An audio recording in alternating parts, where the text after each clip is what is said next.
Krause Assistencial apresenta NAP TV.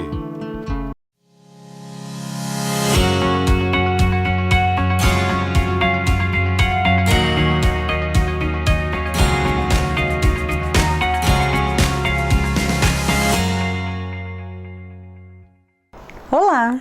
Qual a importância da psicologia na performance dos atletas? Envelheça mantendo sua cabeça saudável. Vamos falar ainda de orientação profissional.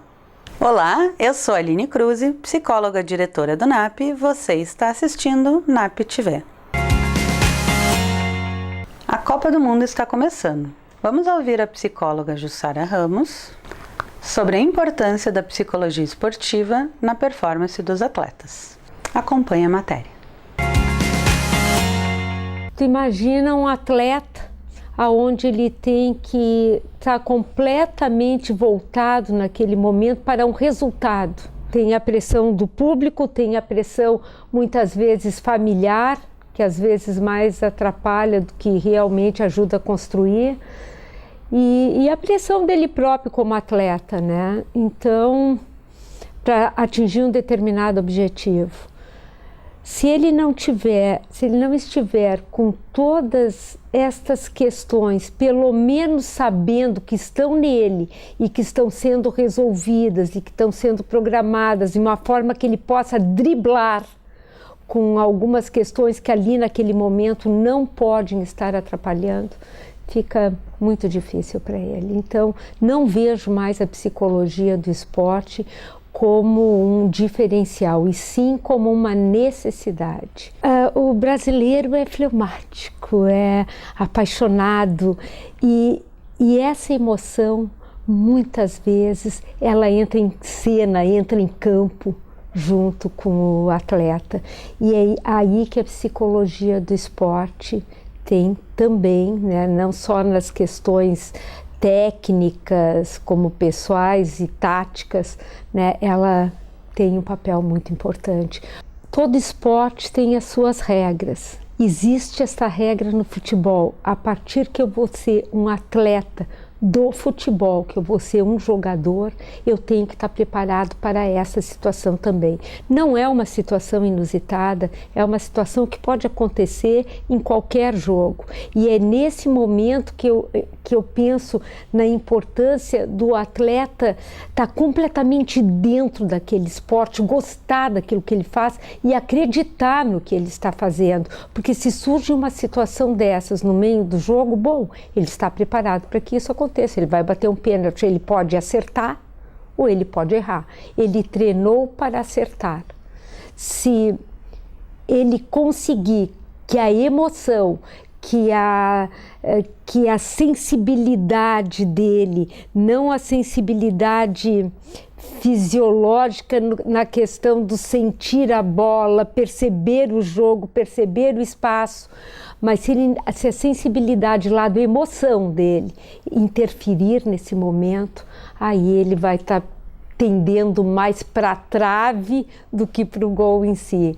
Então, novamente, a importância de tu te conheceres, saber que naquele momento, todos nós temos que saber que um jogador, na hora que ele está na frente de uma goleira com uma bola e vai bater um pênalti, o que ele quer? O que ele quer é que o gol aconteça, né? Mas nós temos que saber disso. Nós atletas, nós profissionais, nós telespectadores. Se ele não conseguiu, não é pelo fato dele ter sido negligente, se ele é um atleta. Um atleta não é negligente, nunca. Ele pode ser traído, sim, por questões emocionais. E é aí que a psicologia do esporte entra. Mas, em geral, é nessas questões da frustração, da aceitação do não resultado, ou de conseguir ficar bem e se manter igual, mesmo com resultados sempre muito bons e muito altos, né? Eu penso que a equipe competitiva, ela tem, assim como ela tem alguns percalços ainda a alcançado, mas é sempre um momento que dá para ser trabalhado muito essa questão da humildade, do olhar para o outro, do trabalho em conjunto, independente de ser um esporte individual ou não, mas é sempre uma equipe que trabalha no conjunto em busca de um grande resultado. Então, o resultado do outro para a tua equipe também tem que ser importante para ti, para a tua cidade, alguém da tua equipe vencer também é importante. E as questões dos esportes individuais, que daí eles são, na realidade, eles são duros muitas vezes, né? E estar preparado para essas adversidades que acontecem tanto no esporte coletivo quanto no individual. Existem lesões, machucados, tombos, que o atleta ele fica mais no campo, deitado, tentando se recuperar emocionalmente do que propriamente sentindo dor. E esses, eu acredito que são momentos críticos onde o preparo psicológico tem que estar bem aguçado, tem que ter sido bem trabalhado. E agora aqui no NAP a gente tem, né, a realidade virtual, que em termos assim de trabalho, em termos de ansiedade com o atleta, vai ser muito, muito produtivo. Uma coisa é tu colocares uma criança para se divertir. E eu acho que todo esporte, inclusive eu oriento alguns pais, existe orientação de alguns profissionais, não coloque num esporte só, até os 8, 9 anos. Façam uma mescla de esportes e veja, em primeiro lugar, se ele gosta, né, do esporte. Colocar uma criança no esporte visando competição, eu acho uma agressão bárbara. Né? Acho que ele tem que primeiro gostar, ele tem que escolher. Como é que ele vai saber? Bom, uma coisa é ele brincar de jogar bola com o pai, a outra é ele gostar de pegar uma raquete elétrica e ficar batendo nos mosquitinhos. A diferença de ser um jogador de futebol para ser um tenista. Então, possibilitar que se faça essa mescla de esporte, que eles tenham condições de escolher algo que eles realmente gostam e daí jogar sem comprometimento nenhum, para depois sim ver se ele tem determinadas habilidades e ele, a criança, quer entrar num grupo competitivo, numa equipe de competição, daí sim, né? Penso que essa é a primeira questão. Aí eu acho que se ele entra para uma equipe de competição, aonde ele vai visitar, ele vai ter um objetivo, acho que desde esse momento que ele começa a querer um objetivo, ele tem que estar junto com um profissional da psicologia, da área da psicologia esportiva. Daniela Blaut nos fala de envelhecimento saudável. Confere aí. Hoje a gente sabe que vai envelhecer cada vez mais, vamos ter uma longevidade. A gente é uma sociedade onde a gente sabe que dados de IBGE para frente a gente vai ter com certeza uma sociedade mais longeva. A maioria da sociedade vai ser idosos, né, ou pessoas mais ativas acima de 60, 65 e podendo ter, diz as pesquisas, 128 anos, mas ao mesmo tempo é uma busca que a gente poderia fazer um meio termo, onde a pessoa ter pelo menos uma busca de qualidade, sendo ativo, buscando as suas questões e ao mesmo tempo com saúde, porque eu acho que hoje não adianta somar os anos, né? É somar com qualidade, né? Ter atividade, tanto a via de raciocínio, a memória, que é o nosso grande vilão, né? De poder saber quem somos, para poder lidar com as nossas coisas, saber lidar com atividades de vidas diárias, que essas são as importantes. Coisas muito simples, saber uma receita, fazer o controle dos seus remédios, são coisas muito básicas, mas no momento que se perde isso, o indivíduo começa a perder um pouco da sua capacidade, né? E aí tem uma condição muito forte de dependência, né? E aí não é o que se espera, se quer ter uma pessoa com atividades muito fluidas, né? De poder fazer, participar de grupos, ter seus amigos, estar ativo na sua família e envelhecer isso. Eu acho que envelhecer saudavelmente é essa busca, assim. Então, o que se pensa hoje? Quebrou essa cadeia de ser idoso, eu não posso mais nada. Não, eu posso tudo. Eu tenho que ir para tudo que é lugar, eu tenho que fazer, posso ir para teatro, eu posso fazer esporte, só que com a sua limitação, né? Então, o envelhecimento ele mudou. Então, essa negligência que um pouquinho no passado se dizia, né, quando os avós, os tios, isso são sinais de envelhecimento e não se iam muito atrás, hoje se consegue entender que existe tanto quanto técnicas, possibilidades de trazer tratamentos e tratamentos precoces, né, vinculados a uma busca de uma equipe multidisciplinar, que é extremamente importante, o seu clínico geral, ou um geriatra, os neurologistas, psiquiatras, e vinculado a essa parte da neuropsicologia que consegue trazer esses traços e também passar informações para poder ter um bom diagnóstico e preciso, né? Você pode aposentar-se de uma jornada de banco, se você tem horários, ser professor, ter horas, carga horária, enfim, todas essas atividades, né, profissionais, mas o aposentar-se de buscar um chinelinho ou a sonhada pantufa, e a partir de hoje a televisão, o controle remoto, né? E eu buscar isso para ser ao máximo da minha vida, eu acredito que essa seria o nosso grande vilão. É buscar um alerta, porque se tem hoje, tanto quanto muitos geriatras nos trazem, e tanto quanto a parte mais de saúde, né, as pessoas adoecem, né, porque elas perdem um pouco o princípio, a razão de viver, e aí as grandes situações que vão acometendo esse sujeito é a possibilidade de depressão. A depressão, ela leva a essa tristeza, a pessoa perde um pouco da identidade, tanto profissional, e eu acho que o mais saudável, e pensando em envelhecimento num todo como ativo, você tem que buscar essa jornada de trabalho, sim. Hoje a idade eu acho que não condiz, porque a gente sabe que tem profissões que podem fazer isso ao longo, né, de muitos anos da sua vida, mas o cuidado é de poder planejar e programar ele. E no momento que você programa e planeja, tudo a gente sabe, né? Tanto na vida da gente, as coisas saem de uma forma muito melhor.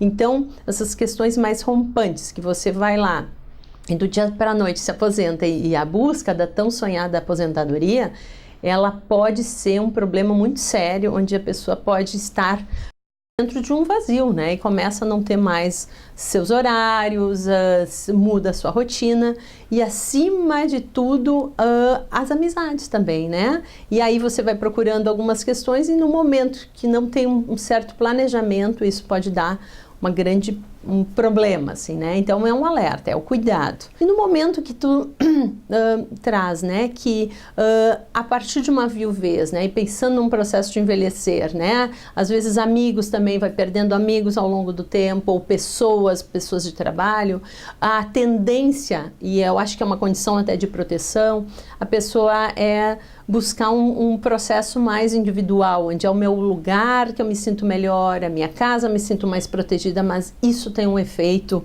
antissocial, né? Onde eu acabo me afastando, e se sabe que esses afastamentos eles se tornam muito complicados e onde eu não, às vezes, vejo nenhuma saída para poder encontrar.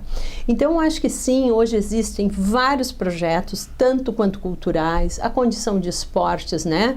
Hoje tem uma coisa muito bacana que as pessoas estão indo muito para o ar livre, né? Caminhadas, buscas de grupo.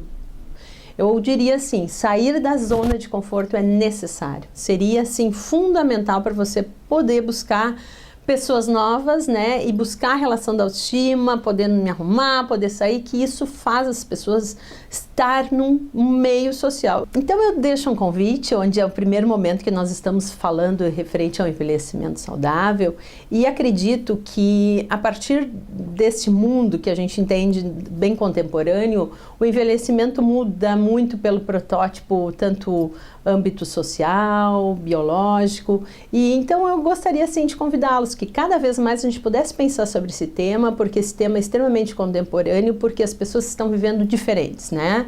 O diferente é o quê? Serem mais ativas, podendo pensar sobre suas buscas tanto emocionais, mas muito pela via neural. E o que vem a ser isso? É um cérebro onde ele tem suas modificações e ele pode cada vez mais ter esses sinais e onde você possa cuidar com muita certeza, né, que nós temos várias décadas que seguem à frente, então envelhecer com saúde e qualidade de vida seria fundamental. Não saia daí, a gente vai fazer um breve intervalo e já voltamos com o NAP TV.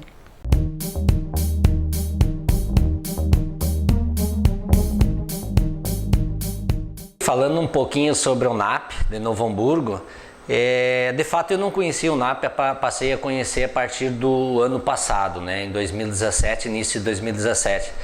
E vendo o trabalho tão qualificado que o NAP faz através da pessoa da Aline, né? Assisti várias palestras, eu sei que também tem um trabalho psicológico dentro lá, tem as psicólogas, né? Fazendo um trabalho maravilhoso.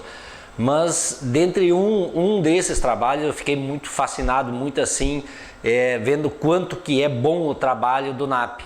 Foi uma palestra que assisti com o Gabriel Feiten, que é um paraolímpico, campeão, que a gente não conhecia, que tem um exemplo de vida maravilhoso para dar para nós, que inclusive trouxe para a nossa empresa para palestrar conhecendo no NAP.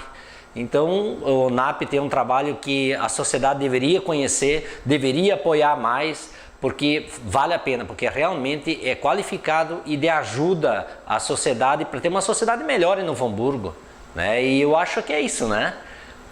Obrigado pela oportunidade e espero que vocês venham conhecer o NAP, que vale a pena.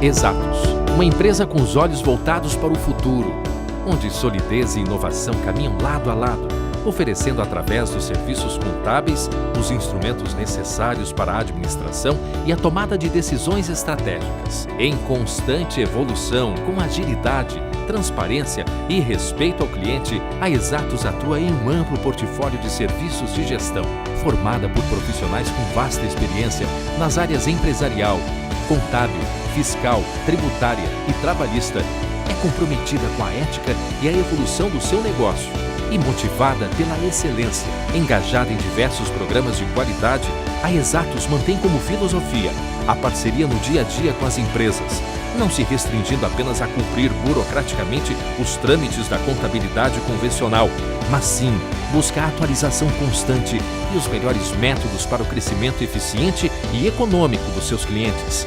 Através de ações estratégicas de mercado, a Exatos passou a ampliar a sua estrutura, atendendo atualmente a empresas de várias cidades. Além disso, implementa diariamente práticas sustentáveis no seu dia a dia, gerando benefícios que vão além da conscientização e da preservação do meio ambiente. Com uma equipe unida e determinada, a Exatos desenvolve e realiza diversas ações socioambientais que beneficiam a comunidade onde está inserida.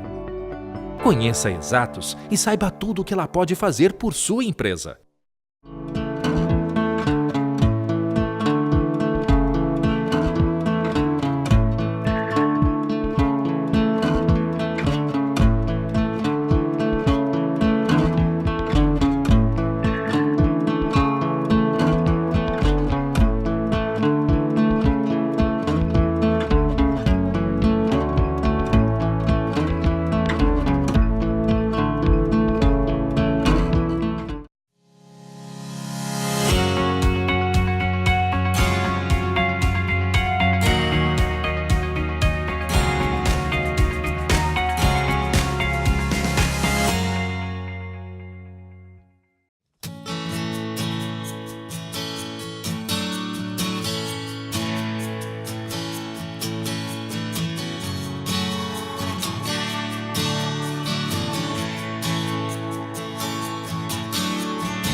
Vamos falar de orientação profissional?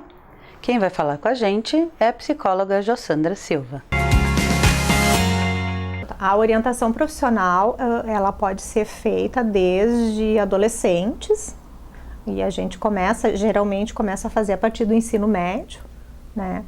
E ela vai até, tem gente que tem 60 anos e procura a orientação profissional de uma forma um pouco diferente de desenvolvimento de carreira ou até orientação profissional para uma nova carreira, né? Tá. Então, os pilares da orientação profissional: autoconhecimento, que é o principal e que é o que é trabalhado, as informações profissionais, então uma pesquisa, né, que o orientando precisa fazer com o auxílio, né, do orientador, e as escolhas.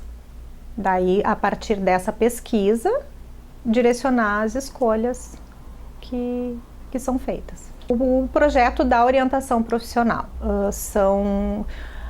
tem um prazo pré-determinado, não é terapia, e é importante que isso esteja claro. Muitas vezes pode vir ser uma janela para psicoterapia, e existe muito isso, mas daí é direcionado para outro profissional, né? Se eu estou fazendo a orientação profissional, daí direciona para outro profissional. Mas a orientação profissional propriamente dita são de 8 a 12 encontros pré-determinados já.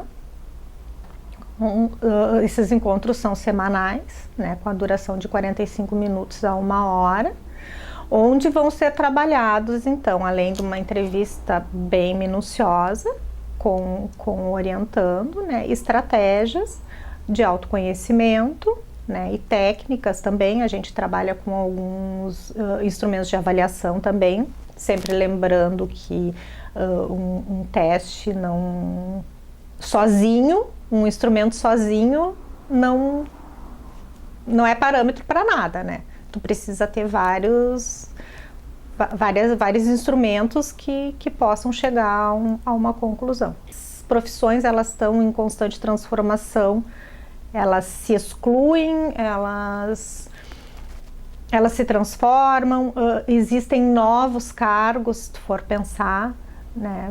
Por isso, assim, antigamente existiam técnicas que pré-determinavam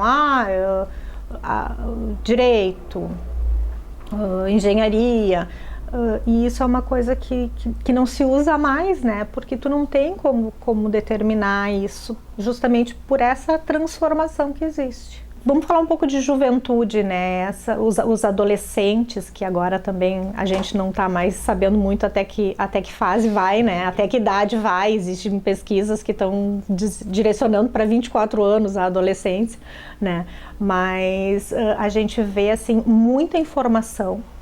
Hoje em dia, as informações, elas são chegam muito fácil na casa da gente, né?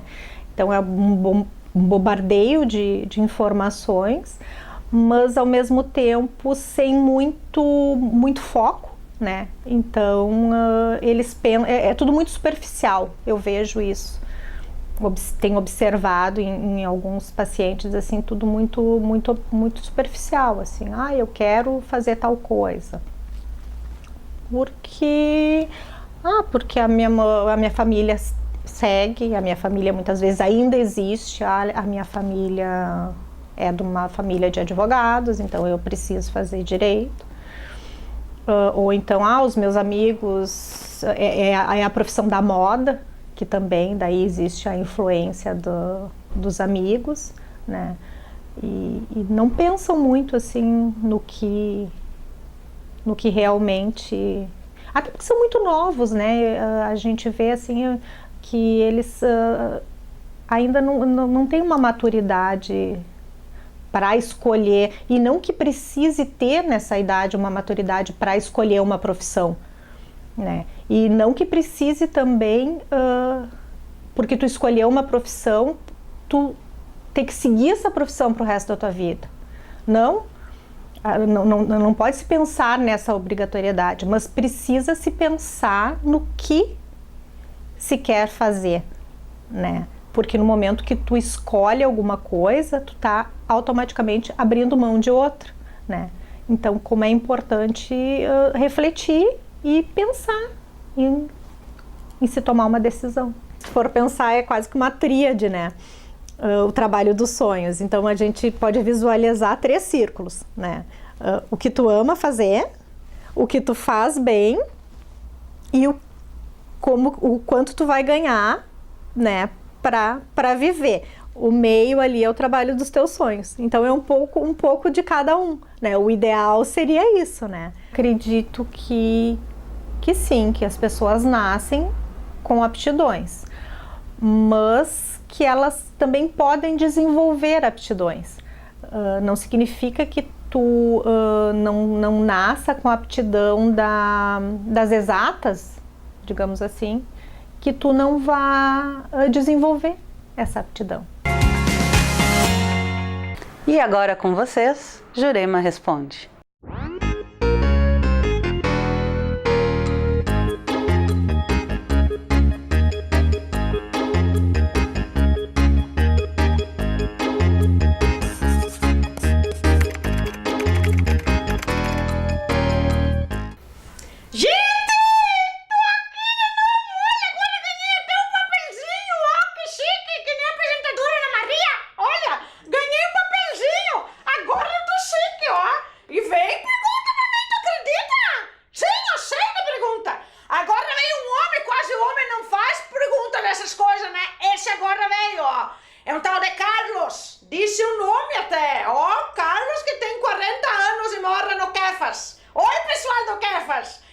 Olha o que ele pergunta pra mim.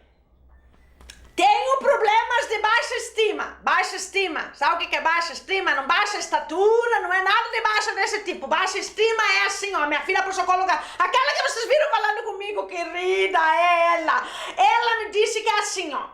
Baixa estima, alta estima, autoestima, essas coisas aí tem a ver com gostar da gente mesmo.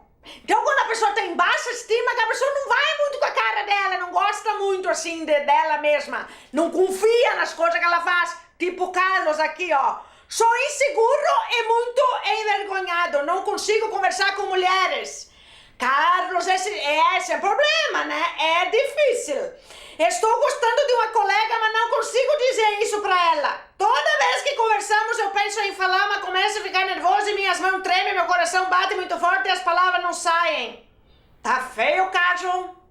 Carlos, tu tá apaixonado pela mulher essa? Mulher essa que é amiga dele, que ele conversa, que você deve ver que ele dá umas tremidinhas? Tu já tá sabendo, então, que ele gosta de você. O Carlos do Kéfera, de 40 anos. Você não deve saber que ele gosta de ti. Um pedaço nós já te ajudemos, Carlos. Você agora já sabe, ela já sabe que você deve gostar dela já.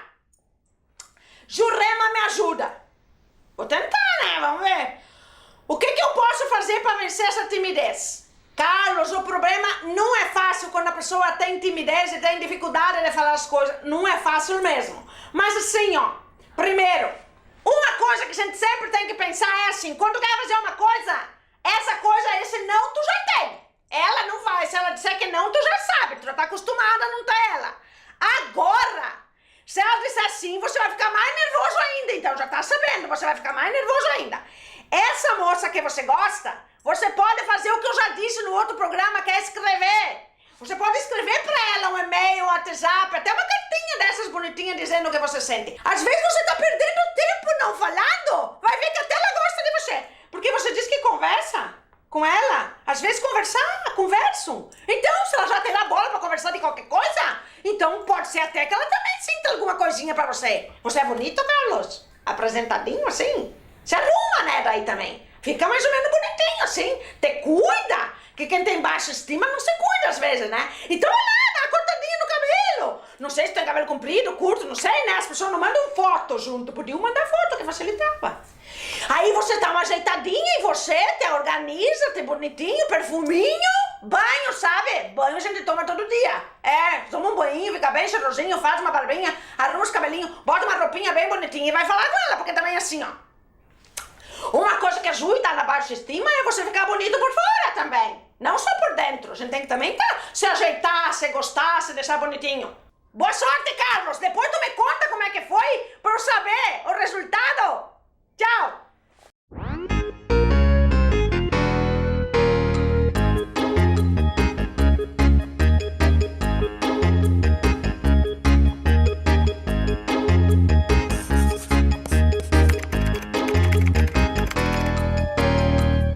Por hoje é isso, pessoal. A gente se vê na próxima semana. Fique agora com a programação da Vale TV. Tchau! Krause Assistencial apresentou NAP TV.